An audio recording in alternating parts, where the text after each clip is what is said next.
టమాటా తోటలకు సూది పురుగు బెడద ఎక్కువైంది. ఈ పురుగు ఆశించిన తోటలు తీవ్రంగా నష్టపోతున్నాయి.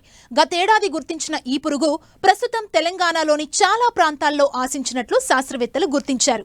దీని ఉధృతి వల్ల 50 నుండి 100% పంట నష్టపోయే ప్రమాదముందని శాస్త్రవేత్తలు తెలియజేస్తున్నారు. కాబట్టి సూది పురుగును గుర్తించిన వెంటనే నివారణ చర్యలు చేపట్టాలని రైతాంగాన్ని అప్రమత్తం చేస్తున్నారు వరంగల్ ప్రాంతీయ వ్యవసాయ పరిశోధనా స్థానం సీనియర్ శాస్త్రవేత్త డాక్టర్ రామ్ ప్రసాద్.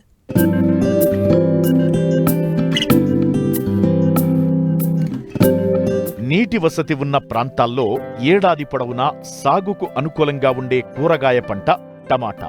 ధరల్లో హెచ్చుతగ్గులున్నా ఒకసారి కాకపోతే మరోసారైనా ఆర్థిక వెసులుబాటు ఉంటుందనేది రైతుల నమ్మకం. ఇది వాస్తవం కూడా. అందువల్ల తెలుగు రాష్ట్రాల్లో చాలా మంది రైతులు టమాటా సాగును నిరంతరాయంగా కొనసాగిస్తున్నారు. ముఖ్యంగా నగరాలకు చుట్టుపక్కల గ్రామాల్లో అధికంగా సాగులో ఉంది.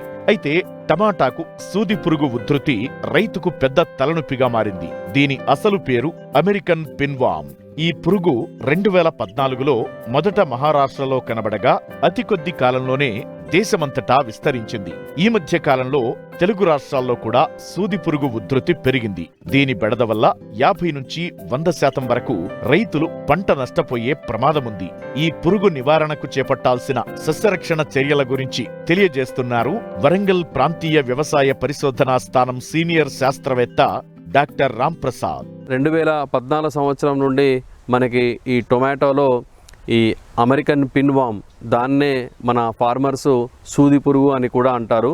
ఇది 2014 సంవత్సరంలో మనకి మహారాష్ట్ర ప్రాంతంలో కనబడడం జరిగింది. ఈ మధ్యకాలంలో ఈ టమాటా పండించే అన్ని ప్రాంతాల్లో కూడా ఈ అమెరికన్ పిన్వామ్ అంటే ఈ సూది పురుగు అనేది చాలా ప్రాంతాల్లో కనబడుతుంది. ముఖ్యంగా దీని రెక్కల పురుగు అనేది రాత్రిపూట సంచరిస్తుంది కాబట్టి ఇది గుడ్లు పెట్టడం కూడా రాత్రే పెడుతుంది కాబట్టి దీనిపై నిఘా పెట్టడం అనేది చాలా కష్టతరము. మొక్క లేత భాగాలు ముఖ్యంగా ఆకులపైన కానీ కొమ్మలపైన కానీ పూ మొగ్గలపైన కానీ ఇది విడివిడిగా కానీ గుంపులుగా కానీ గుడ్లు పెట్టడం జరుగుతుంది.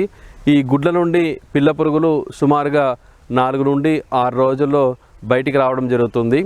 ఈ పిల్ల పురుగులు బయటికి రాగానే ఆకులపైన ఉన్న పత్రహరితాన్ని గోకి తినడము, తర్వాత నెమ్మదిగా ఆకు మధ్య లోపలికి తొలుచుకొని పోయి మనకి పాము పొడల్లాగా కనబడే అవకాశం ఉంటుంది. ముఖ్యంగా ఇది కాయల లోపలికి వెళ్ళినప్పుడు కాయలపైన చిన్న రంధ్రం చేసుకొని లోపలికి వెళ్ళడం జరుగుతుంది. అయితే లోనికి వెళ్ళినప్పుడు ఈ టొమాటో పైన ఉన్న తొక్క కిందికి కొంచెం చేరి నెమ్మదిగా పూర్తిగా తినుకుంటూ ఉంటుంది.